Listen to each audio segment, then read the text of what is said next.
ஆக்சுவலா என்னோட சைட்லேருந்து வீடியோ போட்டு ரொம்ப நாள் ஆச்சு. ரொம்ப நாள் கழிச்சு தான் இன்னைக்கு வீடியோ போடுறேன். ஏன்னா, நான் பெருசா மார்க்கெட் வந்து ஃபுல்லாவே ஃபால் ஆயிட்டு இருக்கிறதுனால, பெருசா என்னால பை பண்ண முடியல. லாஸ்ட்டா வச்சிருந்த நெறைய ஸ்டாக் வந்து ரொம்ப கீழ போயிட்டு இருந்துச்சு. ஸோ, நான் ஒரே ஒரு ஸ்டாக் மட்டும் தான் ஹோல்டு பண்ணிட்டு இருந்தேன். அதாவது மத்த ஸ்டாக்ஸ் எல்லாமே வாங்கி எல்லாத்தையும் வித்துட்டேன். அ அதாவது கம்மி ரேட்டு தான் வாங்கி எல்லாத்தையும் வித்துட்டேன். அதாவது அதுக்கு மேல ஏறாது அப்படிங்கிற ஒரு கட்டத்துல வித்துட்டு, பிரிக்கால மட்டும் ஒரு 1 வீக் அந்த மாரி ஹோல்ட் பண்ணியிருந்தேன். நான் எப்போ வாங்கியிருந்தேன்னா, அதாவது பிரேக் அவுட் குடுத்துருச்சு. ஸோ, இதுக்கு மேல போகும் அப்படின்னு சொல்லிட்டு ஒரு 504ல வாங்கியிருந்தேன். 504ல வாங்கியிருந்தேன். கரெக்ட்டா 562ல சேல் பண்ணிட்டேன். ஸோ, அரவுண்ட் ஒரு ஸ்டாக்கு பார்த்தீங்கன்னா, எனக்கு அரவுண்ட் 60 ரூபீஸ் அந்த மாரி கிடைச்சிருந்துச்சு. நான் ஒரு 4 ஸ்டாக்ஸ் வாங்கியிருந்தேன். ஸோ, 230 அந்த மாரி சேல் பண்ணிட்டேன். ஸோ, இத சேல் பண்ணிட்டு இதுக்கப்புறம் நான் அது நேத்தே சேல் பண்ணிட்டேன். நேத்து முந்தா நாளே சேல் பண்ணிட்டேன். ஸோ, நேத்து வந்து உங்களுக்கு ஒரு சின்ன ஒரு 4% ஏறிட்டு மறுபடியும் 1%ல முடிஞ்சிருந்துச்சு. ஸோ, இதுக்கப்புறம் நான் போய் இந்த பிரிக்கால வாங்குவேனான்னு கேட்டீங்கன்னா, இதுக்கப்புறம் மேபி ஒரு சைட்வேஸ்ல போறதுக்கு வாய்ப்பு இருக்கிறதுனால, இந்த ஸ்டாக் இனிமேல் வாங்க போறதில்ல. இன்னைக்கு எப்படி மூவ் ஆகுதுன்னு பார்த்துட்டு, மேபி பிரேக் அவுட் குடுத்துருந்துச்சு அப்படின்னா, நெக்ஸ்ட் பார்க்கலாம். ஏன்னா இந்த இடத்துல ஏதாவது ஒரு பேட்டர்ன் உருவாகணும். இல்லன்னா அடுத்த ட்ரெண்ட் லைன் டச் பண்ணும்போது அகைன் வாங்கலாம். இனிமேல் நான் 2 ஸ்டாக் வாங்கிடலான்ட்டு இருக்கேன். இன்னைக்கு ஒரு 2 ஸ்டாக் வாங்கி வச்சு ஒரு 1 வீக் ஆர் 10 டேஸ் வந்து ஹோல்டு பண்ணலாம் அப்படின்ட்டு இருக்கேன். இது வந்து வெறும் பிரைஸ் ஆக்ஷனோட இதுக்காக தான் வாங்கலான்ட்டு இருக்கேன். அது எந்தெந்த ஸ்டாக்னு பார்த்தீங்கன்னா, கிராசிம் அண்ட் ஏர்டெல் வாங்கலான்ட்டு இருக்கேன். கிராசிம் பார்த்தீங்கன்னா, கரெக்ட்டா ஒரு டிப் பிளேஸ்ல இருக்கு. இப்ப பார்த்தீங்கன்னா, ட்ரெண்ட் லைன் வரைஞ்சிருக்கேன். Weekly trend line. உங்களுக்கு நல்லாவே தெரியும். இந்த ட்ரெண்ட் லைன்க்குள்ள தான் ஸ்டாக் வந்து இந்த ஸ்டாக்கோட கேண்டில்ஸ் வந்து மூவ் ஆயிட்டு இருக்கு. ஸோ, இப்போ பார்த்தீங்கன்னா, கரெக்ட்டா இந்த ட்ரெண்ட் லைன டச் பண்ணிட்டு குடுத்துட்டு மறுபடியும் மேல போயிட்டு மறுபடியும் இந்த அ இந்த ரெசிஸ்டன்ஸ் இருக்கிறதுனால உங்களுக்கு பார்த்தீங்கன்னா, ஸ்டாக் அதுக்குள்ளேயே மூவ் ஆயிட்டு இருக்கு. அந்த நம்ம டே சார்ட்ல பார்ப்போம். டே சார்ட்ல பார்த்தீங்கன்னா, கரெக்ட்டா அந்த மேல இருக்கிற ரெசிஸ்டன்ஸ்க்காகவே வந்து மார்க்கெட் வந்து கீழ மூவ் ஆயிட்டு இருக்கு. இது பார்த்தீங்கன்னா, ஒரு டிசெண்டிங் ட்ரையாங்கிள் மாரி இருக்கு. ஸோ, அதிகபட்சம் பார்த்தீங்கன்னா, இதுக்கு கீழ வர்றதுக்கு வாய்ப்பே இல்ல. ஏன்னா, உங்களுக்கு இந்த இடத்துல ஸ்ட்ராங் சப்போர்ட் இருக்கிறதுனால. ஸோ, இந்த சப்போர்ட் தாண்டி வரப்போறதில்ல. ஸோ, நான் என்ன பண்ண போறேன்னா, டார்கெட் எதாவும் இது வந்து நான் வந்து ப்ராஃபிட் நோக்கத்துல வைக்கல. என்னுடைய ரிசர்ச் அதுக்காக தான் வைக்கிறேன். இப்ப பார்த்தீங்கன்னா, இங்க ஒரு சப்போர்ட் இருக்கு, இங்க ஒரு சப்போர்ட் இருக்கு, இங்க ஒரு சப்போர்ட் இருக்கு. இங்க ஒரு ரெசிஸ்டன்ஸ் இருக்கு, இங்க ஒரு ரெசிஸ்டன்ஸ் இருக்கு. ஸோ, இது வந்து உங்களுக்கு ஒரு ஸ்ட்ராங்கான சப்போர்ட் அண்ட் ரெசிஸ்டன்ஸா ஒர்க் ஆகும். ஸோ, இது வந்து உங்களுக்கு ஸ்ட்ராங்கான சப்போர்ட்ன்னு சொல்லலாம். இப்போதைக்கு நம்மளுக்கு ஸ்ட்ராங்கான சப்போர்ட். ஸோ, இதுக்கு கீழ வருது அப்டின்னா, மார்க்கெட் அந்த இடத்துல நம்ம எக்ஸிட் ஆகலாம். ஸோ, நான் எந்த இடத்துல எக்ஸிட் ஆவேன் அப்டின்னா, பை பண்றது நான் இந்த இடத்துல பை பண்ணிருவேன். இப்ப நாளைக்கு மார்க்கெட் கீழ வருதோ, இல்ல மேல போகுதோ, கண்டிப்பா இந்த இடத்துல வருதுன்னா, நான் இந்த இடத்துல பை பண்ணிருவேன்.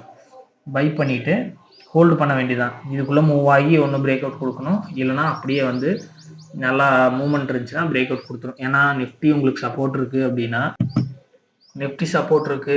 இந்த வீக்ல எல்லாம் ரெக்கவர் ஆகுது அப்படின்னா, நெக்ஸ்ட் வீக்ல ரெக்கவர் ஆகுதுன்னா, இத பிரேக் அவுட் குடுத்து மேல போறதுக்கு வாய்ப்பு இருக்கு.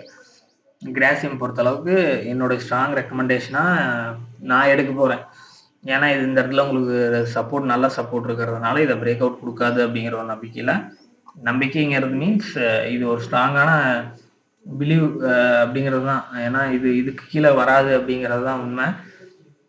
ஏன்னா இது ஒரு ஸ்ட்ராங்கா இப்ப பார்த்தீங்கன்னா, மார்க்கெட் என்னதான் எல்லா ஸ்டாக்கும் விழுந்துட்டு இருந்தாலும், இது உங்களுக்கு ஒரு சைட்வேஸ்ல தான் மூவ் ஆகுது. ஸோ, இங்க அதிகபட்சம் சைட்வேஸ்லயே மூவ் ஆகணும்னாலும் 2 நாள்ல மேல போயிட்டு மறுபடியும் இதுக்குள்ள தான் மூவ் ஆகும். மூவ் ஆகி இத பிரேக் அவுட் குடுக்கணும். இல்லன்னா ஸ்ட்ரெய்ட்டா நல்ல மூவ்மெண்ட் நெக்ஸ்ட் வீக் கிடைச்சதுன்னா பிரேக் அவுட் ஆயிரும். இதுக்கு கீழ வராது. ஸோ, அதனால கிராசிம் வாங்கி ஹோல்ட் பண்ணலாம். இப்போ இந்த இடத்துல நான் என்ட்ரி குடுக்குறேன்னா, இந்த இந்த சப்போர்ட்ட வந்து பிரேக் அவுட் குடுத்து க்ளோசிங் அந்த டேல குடுத்துருச்சு அப்டின்னா, கண்டிப்பா நான் எக்ஸிட் ஆவேன். அரவுண்ட் ஒரு ₹100 அந்த மாரி உங்களுக்கு லாஸ் இருக்கும். 100 நான் கால்குலேட் பண்ணல. 120 அந்த மாரி உங்களுக்கு லாஸ் இருக்கும். ஒரு வேள பிரேக் அவுட் குடுச்சுன்னா, இதுல ஒரு 2 ஸ்டாக் வாங்கலான்ட்டு இருக்கேன். அதுக்கப்புறம் பார்த்தீங்கன்னா, ஏர்டெல். நான் பெருசா வந்து மேல மூவ் ஆகவே இல்ல. நெறைய ஸ்டாக்ஸ் பார்க்கலாம். பட் நெறைய ஸ்டாக் நான் பார்க்கவே இல்ல. நான் இதுக்குள்ளேயே தான் இருக்கேன். என்டிபிசி, சிஜி பவரு இந்த மாரி தான் ஸ்டாக் பை பண்ணிட்டுருக்கேன். இப்போ ஏர்டெல் பார்ப்போம். ஏர்டெல் பார்த்தீங்கன்னா, கரெக்ட்டா ட்ரெண்ட் லைன் வீக்லி ட்ரெண்ட் லைனுக்குள்ள தான் மூவ் ஆயிட்டு இருக்கு. பார்த்தீங்கன்னா, மேல போயிட்டு மறுபடியும் அது வந்து சைட்வேஸ்ல தான் மூவ் ஆயிட்டு இருந்திருக்கு. பெருசா உங்களுக்கு ஃபால்ங்கிறது இல்ல. ஃபால் ஆனாலும் உங்களுக்கு கரெக்ட்டா சப்போர்ட். நம்ம இப்ப கிரேசிம்ல பார்த்தோம்ல, சேம் பேட்டர்ன்ல தான் மூவ் ஆயிட்டு இருக்கு. இங்க பார்த்தீங்கன்னா, ஒரு சப்போர்ட், இங்க ஒரு சப்போர்ட், இங்க ஒரு சப்போர்ட், இங்க ஒரு ரெசிஸ்டன்ஸ், இங்க ஒரு ரெசிஸ்டன்ஸ். சேம் கிரேசிம் எப்படி மூவ் ஆகுதோ அதே மாதிரி தான் ஏர்டெல்லும் மூவ் ஆயிட்டு இருக்கு.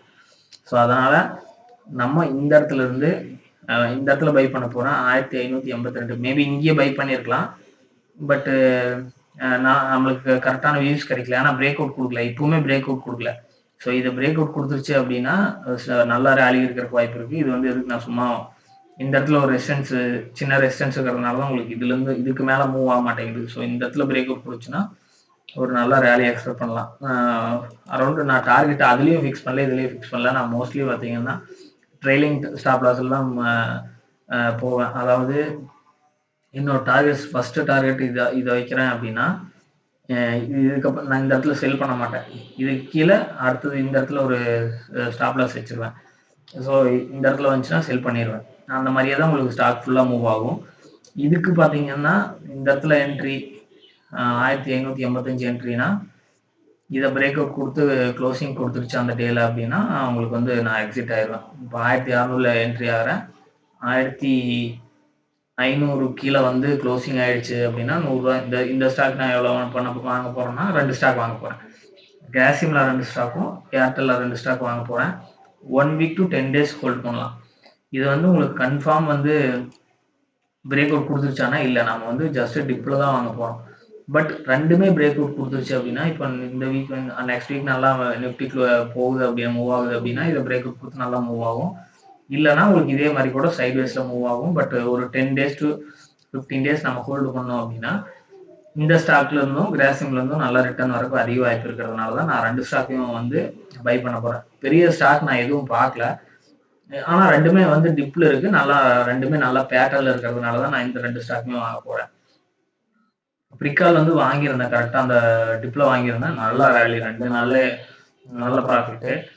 ஸோ நான் மத்த ஸ்டாக் இப்போ எவ்வளோனா ஒரு 8000 இன்வெஸ்ட் பண்ணிட்டு, அதுல வந்து ஒரு 4000 வந்து 5000 வந்து சும்மா தான் வச்சிருந்தேன். மத்த ஸ்டாக் எல்லாம் சேல் பண்ணிட்டு அசோக் லைலாண்ட் அது இதுன்னு ரொம்ப நாளைக்கு முன்னாடி வாங்குனதெல்லாம் வச்சிருந்தேன். அதெல்லாம் அப்படியே காசு நெறையா இருக்குன்னு சொல்லிட்டு எல்லாத்தையும் சேல் பண்ணிட்டு, பிரிக்கால் மட்டும் எனக்கு கான்ஃபிடென்ட்டா இருந்தங்காட்டி, பிரிக்கால் மட்டும் ஒரு ரூ. 503 வாங்கியிருந்தத அப்படியே ஹோல்ட் பண்ணியிருந்தேன். ஏன்னா அது கீழ வராது அப்படிங்கிறதுனால.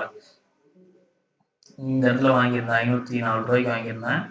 ஸோ முன்னாடியே வாங்கிட்டேன். இந்த இடத்துலயே வாங்கிட்டேன். ஏன்னா இதுக்கப்புறம் நல்ல ஒரு ராலி இருக்கும். ஏன்னா இதுக்கப்புறம் ஓரளவுக்கு ஒரு ஜம்ப் பண்ணி, இந்த இடத்துல இருந்து ரிவர்ஸ் குடுத்து ரூ. 531 போகுங்கிறது என்னோட கான்ஃபிடென்ட்டா இருந்துச்சு. பட் அது நல்லா ராலி ஆனங்காட்டி நான் விட்டுட்டேன். சரி கீழ வந்தா சேல் பண்ணலான்ட்டு. ஸோ அதனால ரூ. 564 வித்தேன். சேல் பண்ணேன் லாஸ்ட் டே. ரிகால் நான் சொல்றது. ஸோ இந்த ஸ்டாக் விட்டு நான் இன்னும் கிராஸ் பண்ணவே இல்ல. சிஜி பவர், என்டிபிசி அந்த மாரி தான் பை பண்றது. என்டிபிசி ரொம்பவுமே கீழ வந்துச்சு. பட் நல்ல பையா இருக்கும். சிஜி பவருமே ஒரு நல்ல ரெக்கமெண்டேஷன் தான். பட் சிஜி பவர் என்னன்னா, இப்ப கரெக்ட்டா இன்னும் ரெசிஸ்டன்ஸ் லைன்ல இருக்கு. ஸோ இத பிரேக் அவுட் குடுச்சுன்னா இந்த ஸ்டாக் வாங்கலாம் அப்படிங்கிற ஒரு ஐடியால இருக்கேன். ஸோ இதுதான் நான் 2 ஸ்டாக் பை பண்ண போறேன். பை பண்ணிட்டு நான் உங்களுக்கு நெக்ஸ்ட் ஃபர்தர் அப்டேட் நான் உங்களுக்கு கண்டிப்பா குடுக்குறேன். Thank you.